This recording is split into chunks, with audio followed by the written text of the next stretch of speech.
CBF block is the one thing that if you add to your level, Twitter will shit on you for it, as we have seen with Sweeping Demon 2.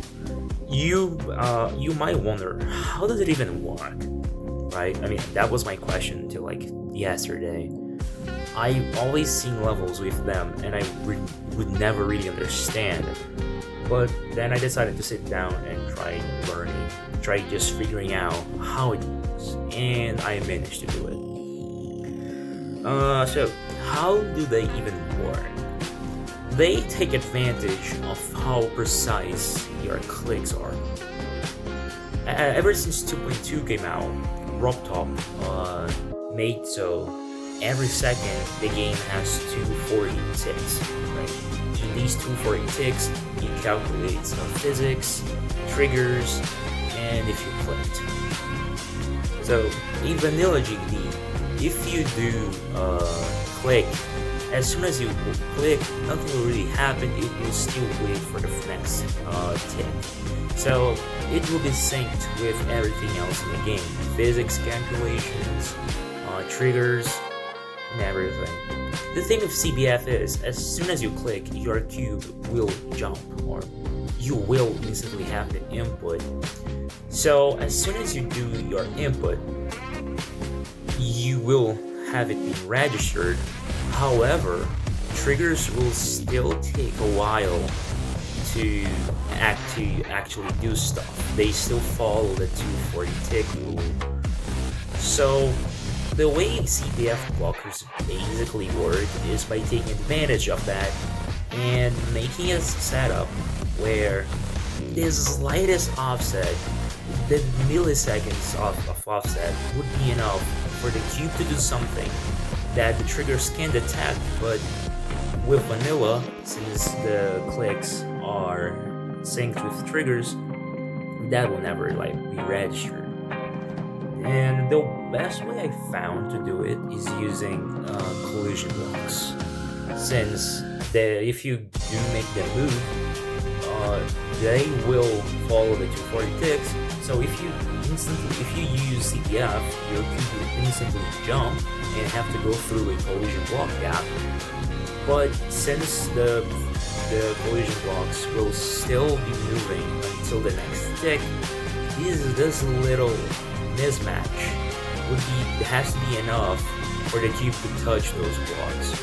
But without CBF, since your input being registered and the collision blocks stop moving, will be synced, they won't register it. So that's basically how I found it to work. It works really well. I'm pretty sure there are other ways of doing it, and to be honest, with the thing with this is more of a CBF detector. The difference between a CBF detector and CBF blocker is just what do you do with the detector. What I'll teach you to do right now is a CBF detector. With the CBF detector, you do whatever you want. You can make it a blocker so it kills the player at some point. You could do the same thing Kosetsu did, which is buff the rest of the level. Yes, you can also do that. You don't have to make the player die. You can just buff the level.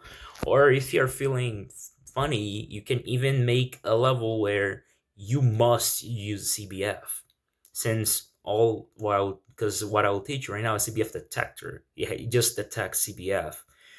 You can do whatever you want if the CBF detector does detect CBF. You don't have to kill the player.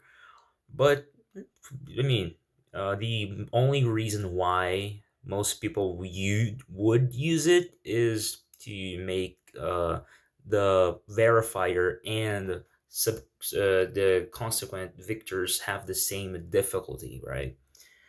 So yeah, that's all I wanted to say right now. So let's just go right into it. Yeah, right. Let's go make our CBF detector. Alright, so let's do it. Let's go build our CBF detector. I'm recording the tutorial, the building rain, like a day after I did the voice for the first half of this video, so I'll probably repeat stuff. Just so you guys, if I repeat something, I was like, Why did he say that? He didn't say that already? Yeah. So let's go make our extremely tight gap.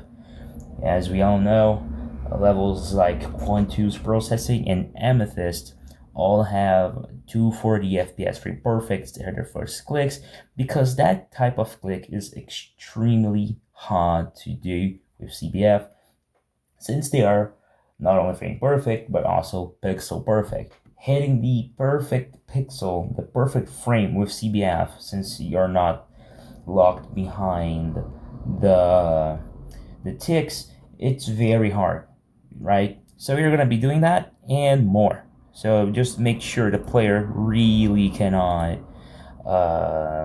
use CBF on your level, or maybe make them use CBF. As I said, this is a detector, not specifically a blocker. You can block CBF if you want. All you have to do is make the player die if they use CBF. But all I'm gonna teach you right now is how to make something that detects if the player playing your level is using CBF. So for that, we are gonna be using collision blocks. I'm not gonna be getting too in depth on how collision works. It's pretty complex. So, but for the CBF blocker, you can just set a new block ID. Maybe you're already using a collision in the level. Just click the plus button and it should work. So now we have these blocks have block ID 1, and with that, let's use our collision trigger. We are gonna be making the block A being us, the player. It could be player 1 and 2, but for the purposes of this video, you're gonna be with 1. If you want for some reason make for both players or just player 2, you can. And you're gonna be using the block ID we set being 1. Okay, we're gonna be activating stuff if you do touch these blocks. So just an example, let's say we are gonna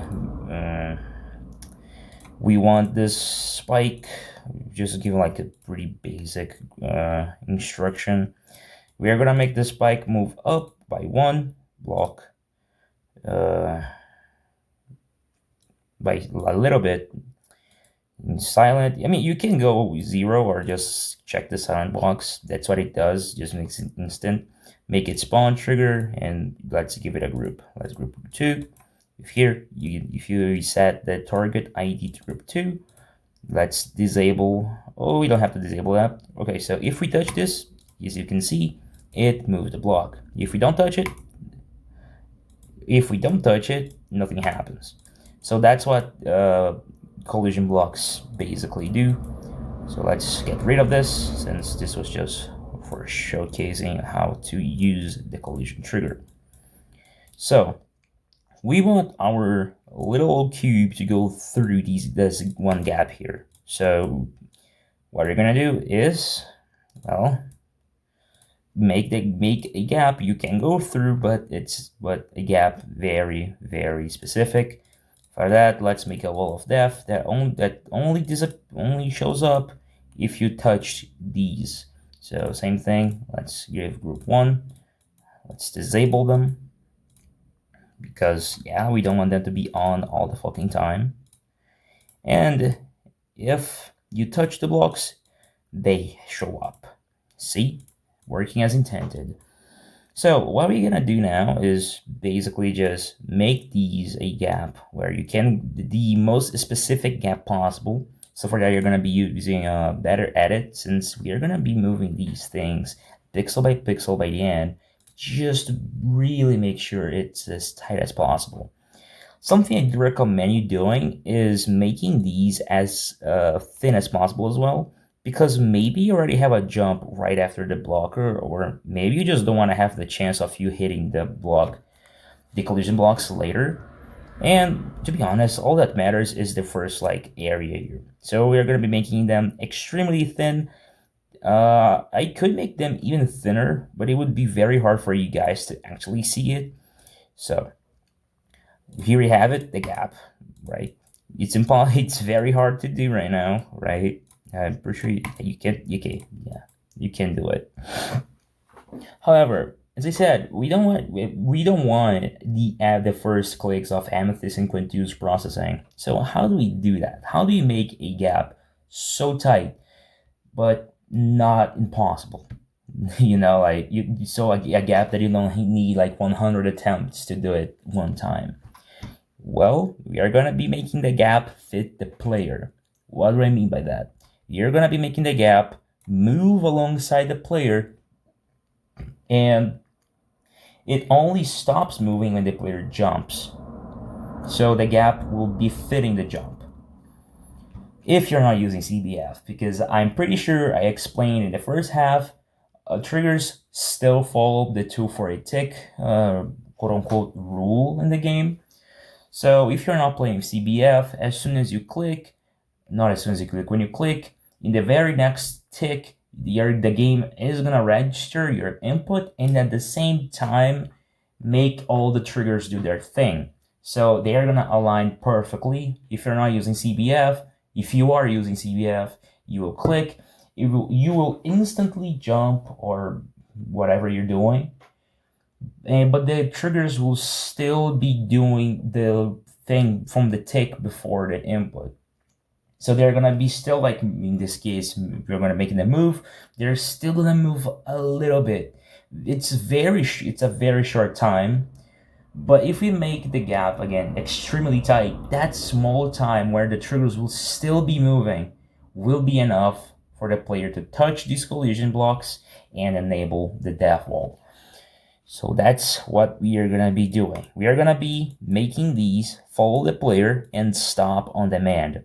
So let's give them a group. Let's say group 2 and make them move, right? We're gonna make them move for a while. I mean, you can set the time you want. I'm gonna be putting 10 seconds just for the, because we're just like, I'm not teaching you how to do it. You can set the time you want. Or you can just like set I don't know, another wall of death here that only disappears if you do click, which I will get into right after I get the moving done. I'm pretty sure I already got it done. Oh, gotta follow the player on X. Here we have it. They are following us, but we want them to stop. And how do we make triggers stop? We use the stop trigger. To make them stop, the target ID will stop, right? So we want these to stop moving. So we are gonna give this trigger a group. Then I'm gonna put this here. So at this point, they are gonna stop, right? However, we don't want this, right? You want this to only happen on player input. So we're gonna make it spawn. Let's give it a group. And let's add a toggle orb. That's the thing that will dictate when they're gonna stop moving. But we want it to also follow the player, so you don't have to do it in the first frame. So let's give it group 2. I'm pretty sure that's the move group. Yep. So we are gonna make it activate group, the spawn group 4, since I'm pretty sure that it is the group I gave to it. So when I click, it will stop. As you can see, it's way too far away. It's impossible. So okay, as you can see, this time it worked. So now it's the most boring part of doing the thing, which is making it fit. Yeah, all we have to do is really just make it fit. So we're gonna be moving it as far as we can to the left and up. At the very least, this one right here. When we get this one as tight as we can, we're gonna be doing the same thing with the one at the top. So yeah.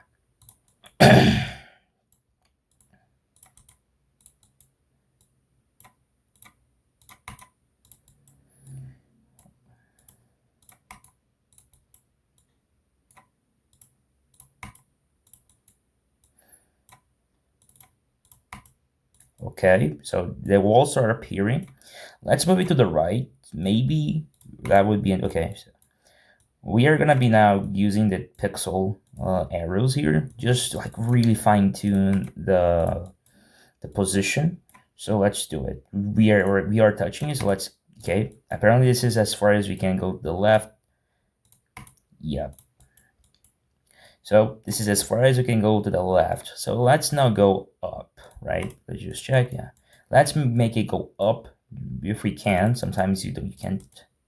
Yeah, maybe that's already as far as we can go. So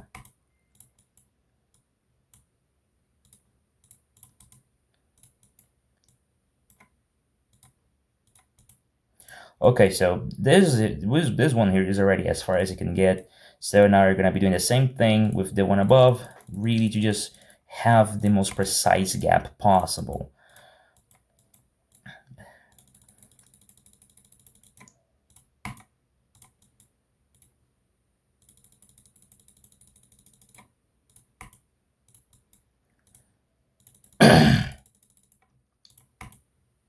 Okay, we already went too far down. Let's move it up a little bit.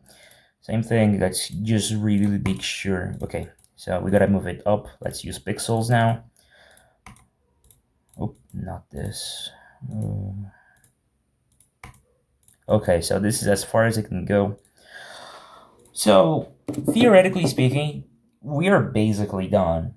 However, I like going a bit further, going a step further, which is adding even more collision blocks just to really make sure the player cannot pass this gap with CBF.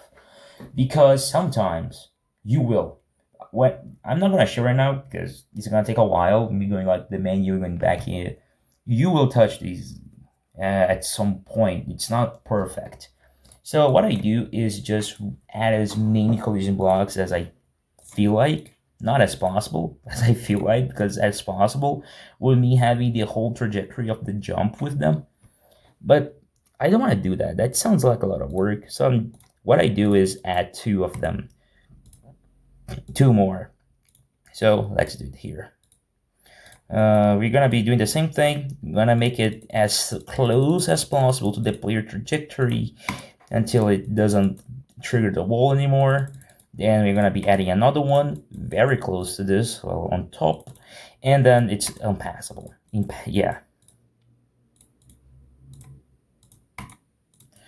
One thing I'll address later is just what I'm doing right now is using the cube. You can use the same idea with UFO. I mean, all you have to do is follow the same philosophy here you're doing, making the tightest gap possible. And with robot, all you can do is put an orb. So you're forcing the player to do a specific timing because with robot you can hold right. Or if you're feeling a bit creative, you can if you really want to be sneaky with the CBF detector, you can make a pad be toggled under the robot, so it really just looks like a normal jump. I'm not gonna be doing that because this is the I'm teaching the bit. I mean, I can do it later. Yeah, I can do it later. So the jump right now. Let's see. We're moving to the right. Nothing happens yet. Okay, we're already touching it, so let's move it to the left a bit.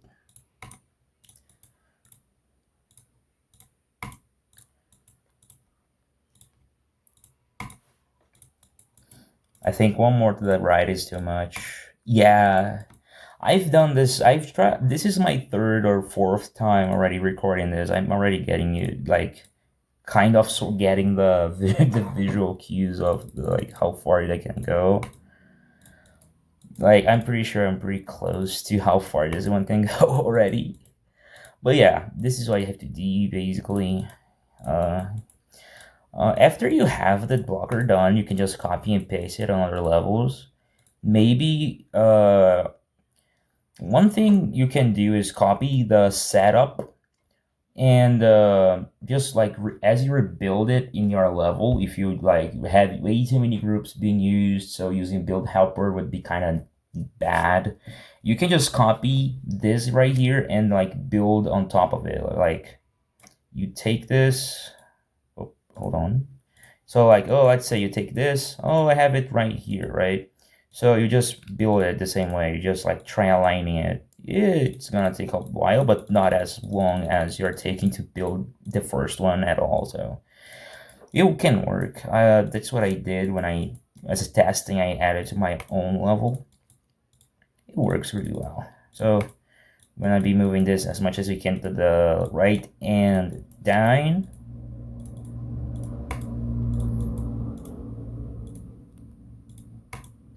Okay, I think one more pixel to the left should be enough. Yeah. So, let's try moving it down. I'm pretty sure I can't. Yeah. So, this is it. This is basically the blocker. Yeah, that's it. We as I said, we can make the player click at some point. Let's move the wall a bit more to the right, so you have more time for the. You must do the click. Let's make another wall of death right here, one that is on by default. Let's give it group 5. Let's toggle it off. Yeah, group 5. Let's make it spawn though. I'm pretty sure I forgot the group. I think I gave group 4. Yeah. And make it spawn. So if you click, they disappear. So right now, if I go and play it, nothing happens. Oh, also, if you want to be really sneaky, all you can do is hide and no effects. So when we play, you can see it. Yeah, it's really, but that's basically it, right? If I open, like, I don't have CBF enabled right now. I'm gonna leave it. It's gonna take a while. Hold on. Oh god. Let's enable it because I'm pretty sure it's disabled. Yep. So let's go to the blocker. Ignore that quick because I'm gonna do something. And there we go. It's impossible to do passive CBF. Yeah, that's the detector. As I said, you can use it to also just like buff the level or nerf it. I don't know. You can do whatever you want. All you have to do is just change the target ID here to what you want. Yeah, you don't have to kill the player. I mean, most people do it nowadays, but you don't have to do it. But that's it. That's the whole deal. And I'll probably leave a ID on the description so you can copy this. So yeah, bye.